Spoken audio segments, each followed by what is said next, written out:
સુરતના મુસાફરોને વોલ્વો બસમાં જવા માટે પહેલા સુરત બસ ડેપો ખાતેથી જવું પડતું હતું, પરંતુ હવે સુરતના અડાજણ, રાંદેર, પાલ, હજીરા જેવા વિસ્તારોના મુસાફરોને પણ હવે વોલ્વો બસમાં જવામાં સરળતા રહેશે. સુરતના અડાજણ બસ ડેપો ખાતેથી પણ હવે વોલ્વો બસની સુવિધા મળી રહેશે. અડાજણ બસ ડેપો ખાતેથી વોલ્વો બસની સુવિધા શરૂ કરવામાં આવી છે, જેથી અડાજણ વિસ્તારની આસપાસના વિસ્તારના લોકોને જવામાં સરળતા રહેશે અને તેઓને પણ પોતાના નજીકના વિસ્તારમાં વોલ્વો બસની સુવિધા મળી રહે તે હેતુથી ગુજરાત સરકારના સહયોગથી અડાજણ બસ ડેપો ખાતે વોલ્વો બસની સુવિધા શરૂ કરવામાં આવી છે. આ વોલ્વો બસ નહેરુનગર, મોરબી, ગાંધીનગર, અંબાજી, નાથદ્વારા, આકોલવાડી ખાતે જવા માટે આ બસની સુવિધા લોકોને મળી રહેશે. ગત તારીખ 2 જૂનના રોજ સાંસદ મુકેશભાઈ દલાલ દ્વારા આંકોલવાડી ખાતે જવા માટે આ વોલ્વો બસ સુવિધાને લીલી ઝંડી બતાવી પ્રસ્થાન કરવામાં આવી હતી. તો આવો જાણીએ આ વોલ્વો બસની સુવિધા બાબતે નિયામક શ્રી શું કહી રહ્યા છે. સુરતના મુસાફરોને હવે અડાજણ બસ ડેપોથી વોલ્વો બસની પણ સુવિધા મળી રહેશે.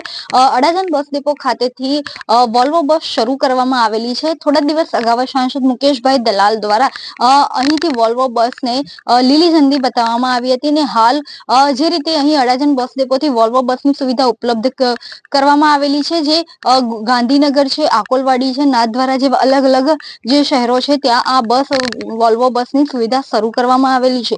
તો આવો જાણીએ આ બાબતે નિયામક શ્રી શું કહી રહ્યા છે. પીવી ગુર્જર, વિભાગીય નિયામક સુરત. સર, આજે વોલ્વો બસ અડાજણ ડેપોમાંથી શરૂ કરવાની છે, કઈ કઈ જગ્યાએ છે, કેટલા દિવસથી છે અને કેવી છે ગુજરાત સરકારના સહયોગથી જે નવી વોલ્વો અમે ચાલુ કરી છે, જે સુરત મેઇન બસ સ્ટેશન પરથી ચાલુ થતી હતી, જેને પાલ છે, વેસુ છે, હજીરા છે, અડાજણ છે, આ એરિયાના પબ્લિકને લાભ લઈ શકે એના માટે અમે જે મેઇન બસ સ્ટેશન હતું ત્યાંથી એની જગ્યાએ અમે અડાજણથી એને સ્ટાર્ટિંગ પોઈન્ટ રાખ્યો છે અને એન્ડ પોઈન્ટ પણ રાખ્યો છે. જે આ વોલ્વો બસો છે તે મુખ્યત્વે સુરતથી અડાજણથી નહેરુનગર, મોરબી, ગાંધીનગર, નાથદ્વારા, આકોલવાડી આ બધી જ વોલ્વો બસો અહીંયાથી સ્ટાર્ટ કરેલી છે, જેથી આ પાલ છે, અડાજણ, વેસુ, હજીરાના જે પબ્લિક છે આનો લાભ લઈ શકે. રોજના કેટલી બસો જાય છે અને ટાઈમિંગ શું હોય?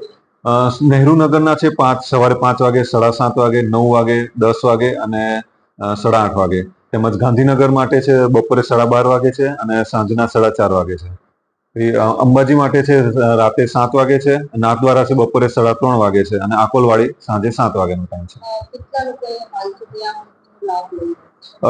હાલમાં જ આપણે થોડો ટાઈમ 10-15 દિવસ પહેલા જ અમે અહીંયાથી સ્ટાર્ટ કરી છે. હાલમાં પબ્લિક એનો લાભ લઈ રહી છે અને અમે એવી ઈચ્છા રાખીએ છીએ કે પબ્લિક આનો મહત્તમ ઉપયોગ લે અને આજે વોલ્વો બસ સર્વિસનો લાભ લે. કેમેરા પર્સન સાથે રશ્મિ રાણા, રફતાર સુરત.